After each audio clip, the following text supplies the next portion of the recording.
দেশে ব্যবহৃত অনিবন্ধিত mobile phone বন্ধের বিষয়ে নতুন বার্তা দিয়েছে বাংলাদেশ টেলিযোগাযোগ নিয়ন্ত্রণ কমিশন বা বিটিআরসি।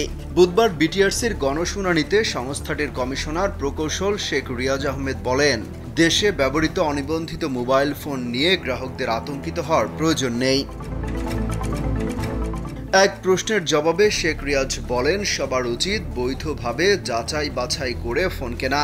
বর্তমানে দেশের নেটওয়ার্কে নিবন্ধিত এবং অনিবন্ধিত উভয় মোবাইল ফোনই সচল রয়েছে।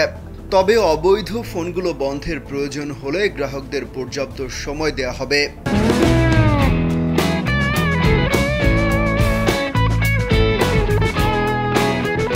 বিষয়টি নিয়ে আতঙ্কিত হওয়ার এখনই কিছু নেই বলে আশ্বস্ত করেন তিনি। বলেন, সরকার এবং বিটিআরসির পক্ষ থেকে গ্রাহকদের অনুরোধ করা হচ্ছে সবাই যেন নিবন্ধন করা মোবাইল ফোন কেনেন।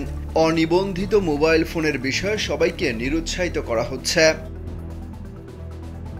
শেখ রিয়াজ বলেন, কারো কাছে অনিবন্ধিত মোবাইল ফোন থাকলে তারা যদি বিটিআরসিতে যান তাহলে সেগুলো নিবন্ধনের ব্যবস্থা করে দেওয়া হবে। বলেন, সব মোবাইল সেটেই নেটওয়ার্ক কাজ করবে, কোনোটাই বন্ধ করা হবে না। বিটিআরসির চেয়ারম্যান প্রকৌশল মোহাম্মদ মহিউদ্দিন আহমেদের সভাপতিত্বে গণশুনানিতে প্রধান অতিথি ছিলেন ডাক, টেলিযোগাযোগ ও তথ্য প্রযুক্তি প্রতিমন্ত্রী জুনায়েদ আহমেদ পলক। গণশুনানিতে অন্য কমিশনাররাও বিভিন্ন গ্রাহক ও প্রতিনিধিদের প্রশ্নের উত্তর দেন। এর আগে চলতি বছরের জানুয়ারিতে বিটিআরসি জানায়, দেশে ব্যবহৃত অবৈধ মোবাইল ফোনগুলো শীঘ্রই নেটওয়ার্ক থেকে বিচ্ছিন্ন করা হবে। সেই সময় জানানো হয়, দেশে অপরাধ নিয়ন্ত্রণে নিবন্ধনহীন মোবাইল বন্ধ করে দেওয়া হবে। মোবাইল ফোনের ডাটাবেজ এবং অটোমেটিক রেজিস্ট্রেশনের ব্যবস্থা বিটিআরসির রয়েছে।